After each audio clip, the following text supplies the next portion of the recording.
From those humble beginnings to today, we welcome you to doTERRA's campus here in Pleasant Grove, Utah. I'm Andrew O'Hare, doTERRA's Chief Commercial Officer, and with me today are all 7 of doTERRA's founding executives: Greg Cook, Mark Wolfert, Dave Sterling, Emily Wright, Dr. Hill, Rob Young, and Corey Lindley. Thank you so much for being with us here today. And first, a question for everyone. In 30 seconds or fewer, can you tell us your favorite essential oil and why? Corey, let's get started with you. Sure. You mean other than On Guard soft gels, right? How do you live without those? I think for me, every morning I love to combine Siberian fir and green mandarin and use them with fractionated coconut oil in a shaving product. Can't convince Emily to do a shaving product, but for me, I do my own blend. And it reminds me of what's going on in Russia, what's going on in Brazil, and everywhere around the world. And it's a great way to start the day. I'll repeat Corey's favorite. I'm an On Guard fan. I use more On Guard in our home than anything else. Lately, though, I've been using spearmint in my water. I love spearmint too. But I love all of the oils, of course. So. It's hard to pick a favorite. It is. Yeah, absolutely. I guess I'm a creature of habit because I'm struggling trying to figure out which one is my favorite. So maybe I'll just speak to the cycle that I'm in right now. And one of the oils that I love and I use a great deal of is copaiba. I use that every single day, and I use it in multiples of ways. I'm using it topically. I'm using it internally. And for me, it's made a big difference in my daily routines and how I feel overall. I can't narrow it down to just one. Can I choose 3? No. No. You have to pick a favorite. We've all chosen one. You get one oil. All right, so yarrow, I love what it's doing for my skin, and I love to use it internally, just kind of bring me back to more of I guess a prime state is what I say with yarrow palm. But I can't live without my rose, especially over the heart. Oil of self-love. Wow. But Immortelle, too. Oh, she's still going to do all right? 3. You went with 3 anyway. It's all the restorative oils, and if you're on a desert island and you can't have anything but Immortelle, you're set. Okay. Yeah. Okay. Good. Okay, then I don't have to just do one either, right? So I was going to say copaiba. And the soft gels every morning, every night for me. But I have to mention my happy oil, though. My happy oil is cheer. Nice. I just love cheer. That's a good one. So. It is hard to just choose one oil, and at night I diffuse a few different oils, but there is one oil that I could not live without.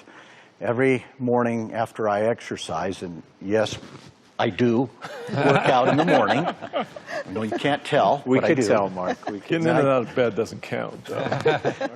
I get in the steamer and I use Breathe. Yeah. And for someone, especially in these times, and you're getting older, and they say keeping a healthy respiratory system, and I just love Breathe because it really strengthens my respiratory system, helps clear things out. I think my favorite product that doTERRA has is the Rose hand lotion. That product alone has funded millions and millions of dollars of charitable efforts and had an impact on the world more than any other Healing Hands project that we do. It's just really my favorite product. Great. Well, thank you, Greg. One thing that makes doTERRA different from everyone else is how we source our oils. Greg, Juanita from North Carolina has a question, and she asks, can you describe what co-impact sourcing is for those unfamiliar with this term, and why co-impact sourcing is so important to doTERRA? Thank you, Juanita. Great question. A few years ago, we found ourselves growing much greater than any other company had ever done in the essential oil world. More than half of the countries where doTERRA does business are actually in developing countries, and many of the growers had been taken advantage of. They were living in not the best circumstances, and we recognized that the most important way for us to contribute back to the world was to benefit directly our growers and our producers of essential oils around the world. Can I just share one more thought? Absolutely. as I'm listening to Greg talk about co-impact sourcing and how strategic that was for us as a company, there's another element to that. And I think it's something that drives in each one of us maybe on a more personal level, and that is that when you think about those things coming together, it really is a good demonstration of the culture of doTERRA, who we are at our very core, that it's not just about the end goal in mind, it's the process that we get there and the good that we bring about in the process. And that's what we see everybody doing in doTERRA as a whole.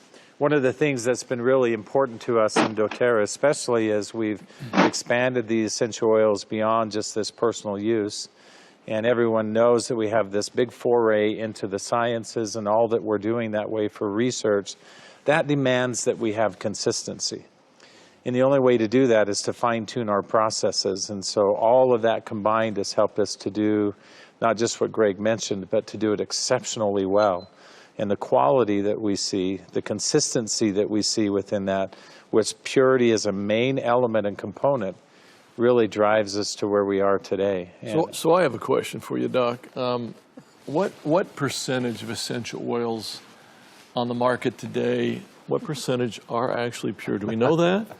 I think it's kind of hard to tell, but I could give you my best educated guess. One of the things that we've done consistently in doTERRA, and we're all very familiar with this, we know our competition. We know the marketplace. I think in a large sense we've redeveloped the marketplace to our standard, and that's why we're able to do what we do. But I don't think it's an exaggeration, in all honesty, to say that nearly all essential oils, now exact percentage, what is that, 95, 98%? And I don't know, I'll be really bold, why I think that percentage is so high. And I've said this before, I think we've all said it in one way or another, people don't do what we do. It's certainly not the least expensive way to do things.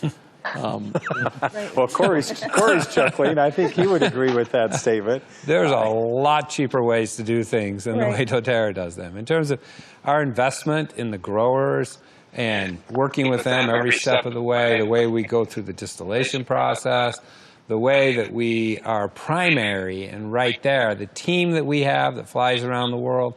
Our quality labs. Our quality labs, when you add all of that up, no one compares. There's no one, and it's not inexpensive to be able to do it this way. We're committed to it, so we're built around it. We find ways to have efficiencies in other areas, right? So that we can stay focused on bringing these oils, but it's not cheap. You know, we hear that, you know, obviously we're in the essential oil business, but I hear sometimes that people will say that we're also in the empowerment business. Absolutely. Emily, would you like to talk to that thought a little bit? Yeah, most definitely. We, just to kind of go off of what Dr. Hill and Dave were talking about, we love what we do with co-impact sourcing, but we also love what that means on the other side of the bottle. So as we talk about empowerment, right, as a mother, I love having these tools available to take care of my family the way I see fit, and we want every single person on the planet to have that same empowerment. And I love what that does. I also love our business model. As much as I love the essential oils, I equally love our business model because we're able to give financial empowerment in that regard as well, and really have people find a voice and realize that they have something so profound to offer the world. And I love the empowerment that we get on the compact sourcing side of things, the healing hand side of things. We could go on forever, and really the way that we are empowering on both sides of the bottle. I know we also provide opportunities to go to the areas in which we source the co-impact trips, whether it be Kenya, Guatemala, I'm going to miss a few, Bulgaria, Nepal, it goes on and on. I had the privilege to go to one, and really, it really created that connection and love, not only for doTERRA and the good that we're doing, but also for the product. And Rob, I know that you have traveled extensively on many of these such trips, and we had a question from Gretchen Ulanowski, who asks, what has been your favorite doTERRA sourcing trip, and why sourcing in general? That's as hard as asking me which oil I like the best, but all those trips have been special trips for us. And you say, maybe our question is, what has been most memorable for me at my age? That's the one that's been most recent. But I think we've been in maybe Guatemala the longest when it comes to kind of these co-impact sourcing trips. But that's amazing because we've been there long enough now that, like, the first time we went there, the little kids in the little village, remember, now when we go back, we see them grown. Right. And we recognize them, and they recognize us. And you've that, kept expanding the facility there as well, right? Anyway, it's very gratifying to see these young children grow up and how they're being changed and how they're continuing to become empowered with what we're doing there. It always just amazes me how doTERRA is in the right place at the right time. The very first trip that anyone from doTERRA made to Nepal, and we were there right after the earthquake. Mm-hmm. And I know what we're doing right now in Somalia is completely off the hook in terms of a project, a story worthy of a documentary. Absolutely. Frankly. And that'll be forthcoming. But you bring back memories. I remember being in Nepal the first time with Emily, and shortly after that earthquake, and I remember the first time in Haiti, similar after that, shortly after their devastating earthquake, the first time that we were there. And again, you just watch the people, and they're a little in shock still. And, it's amazing and so gratifying that doTERRA has this opportunity to come in at a grassroots level and try to make a difference and try to relieve some of this suffering and provide some economic means. And Dave, I remember you saying last year that we don't just buy farms, we build farmers. And Corey, I know you're over our global operation, and we actually had a question from Kimberly Van Sessen from Westville, Indiana, who asks, how do we choose the oils that we source? Well, Kimberly, that's a great question. It's a collaborative process. It's not just the operations team, but it's a collaborative process between Dr. Hill's science team, Emily, and the marketing team, Dave, and his experience, and everyone. The whole team comes together. We have a multitude of oil possibilities, but from a sourcing side, I will just say that we only will source oils where we can know that they're sustainable and that we're helping people, and that we can supply them in a way that is ethical. Well, I like to call it the doTERRA difference. And I feel part of that difference is the impact that we're making on the ground. Mark, could you talk to a little bit to the human impact that you're seeing and how that kind of impacts your life?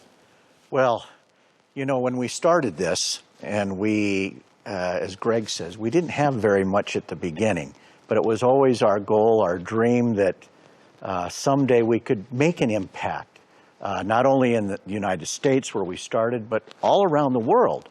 And as, again, we started to source, it gave us a profoundly unique perspective on what we have and perhaps the responsibility, the opportunity for sure that we have to share a little bit with others and help them enjoy some of the things that we take for granted. Yeah, well, thank you. We did have lots of questions on the future of doTERRA, our vision for doTERRA looking out. We had a question from Heather Rodriguez from Sparks, Nevada, who asks, where do you see doTERRA in 10 years? And what are you most excited about for the future of the company? Maybe we'll start with Greg and move around. So for the next 10 years, as more and more people continue to look for natural solutions at prices that they can afford, from a source that they trust, that relevancy of doTERRA, given our current environment and the sort of changing world that is going to be with us for the foreseeable future, makes doTERRA perfectly positioned And I have never been more optimistic or more excited about our future than I am now. Well, I'm going to try to answer that question by going back to the past a little bit, Andrew. And in fact, I'm going to set Dave up here a little bit. So Dave, I don't know if you remember this conversation, but I do, and it had a huge impact on me. You said something like, first of all, Mark, I see us eventually being a multi-billion-dollar company. And I thought, okay, what have I got myself into here? Who is this guy? Because at the time, I think we were doing $150,000, maybe $200,000 a month in volume. And then you said, and I see us marketing our products in countries all over the world. And you talked about the expansive product line, that essential oils could be the foundation for everything that we do. And again, a very narrow-minded, ignorant attorney at that point. I was thinking, well, essential oils, that's kind of it. We've got 40 oils, that's good, right? You talked about having millions of wellness, we called them IPCs at the time, remember, independent product consultants. Talked about having millions of wellness advocates around the world, and I think we just had a handful, couple thousand. So, I don't think I'm as amazed today to see that as I was trying to fathom that at the time, but I'm interested, Dave. I'm going to turn this over to you. So that's what you saw in that first 10 years or so. What do you think in the next 10 years we're going to see? Well, first of all, I hate to say I don't remember the conversation. You're going to say I told you so? But, no, I don't even remember the conversation. But for me, first of all, it's all about foundations. And doTERRA started out the right way. Looking towards the future, all of that we've been talking about here today, this foundation of sacrifice, this foundation of purity, this foundation that went from there to this incredible social responsibility with our co-impact sourcing and so forth. All of these pieces that have come over time have set us up for the future, and I think the future looks pretty bright for doTERRA. So I think about where the world is today. I don't think there's been a time that people have felt so alone and so isolated. And these are scary, uncertain, unprecedented times that we're living through right now. It's not by accident that we named this event the Global Connection. And when I look at these essential oils, they are so powerful in really uniting us and connecting us as human beings. When I look at what does the future hold in the next 10 years, I see doTERRA as a vehicle that will really connect humanity and really bring us together for a very common cause, for a very specific purpose. Many people will say to me, well, doTERRA has arrived. You're already such a large company, I don't even matter. And I want every single person to know that they absolutely matter. And the connection that they make with another human being may change their life forever. That they may be the exact person with the exact message that they need that will give them hope. There's a proverb that says, if you have help, you have hope. And if you have hope, you have everything. And we're dealers of hope. Something that's always playing in my mind is that, yeah, we are living in some unprecedented times. But I'd like to put a little bit different connotation on that. Unprecedented in the sense that we now know more than what we've ever known before. But I also am really enthused for the future because although we've been involved in science and things for a long period of time, we're about discovery in doTERRA.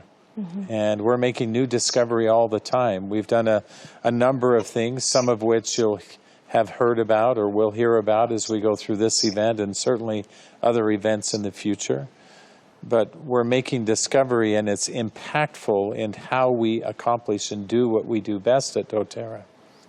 I feel like in these times that we're in, there is an undue amount of criticism that falls not just upon us, but maybe upon doTERRA as a whole, and maybe even on the essential oil industry. Know that we're separating ourselves from that. We always have been, and we're going to continue to do those things. And so I'm really very optimistic about the future, but I'm excited about these discoveries and how they'll impact us more substantially than what they have in the past. My thoughts are a little bit along the lines of what Emily said. You know, when we started this company, remember, we started this company during a economic recession, right?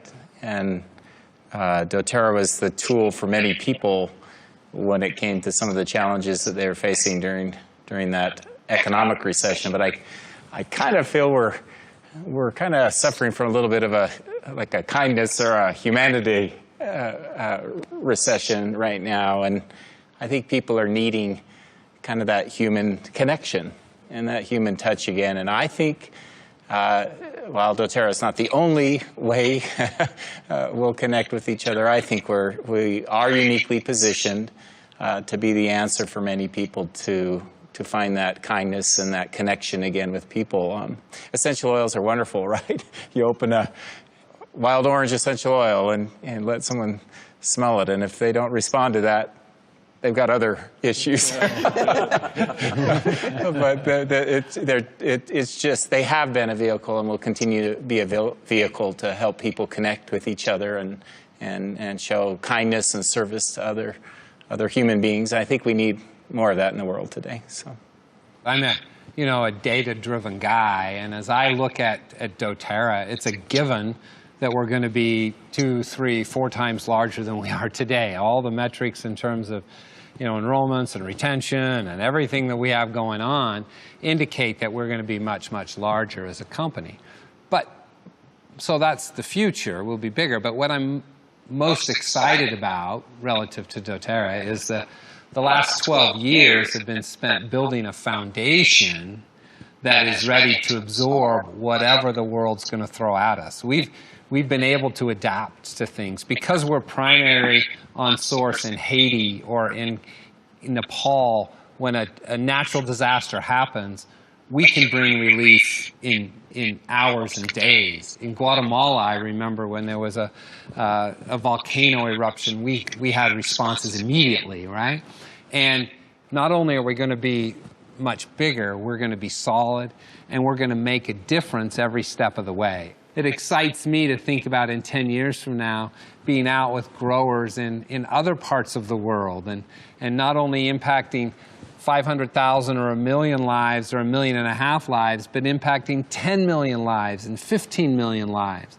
And really having doTERRA make a huge difference in the world. We've made a difference in parts of the world today, and we're proud of that, and we're excited about that.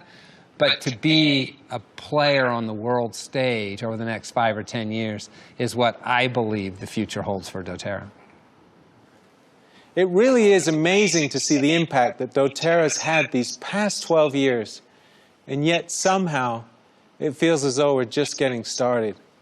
Let's continue the conversation about our pursuit of purity, and we hope from wherever you're joining us from around the world that you can feel a little more connected to us and, of course, the broader doTERRA community. And thank you so much to all of our founding executives.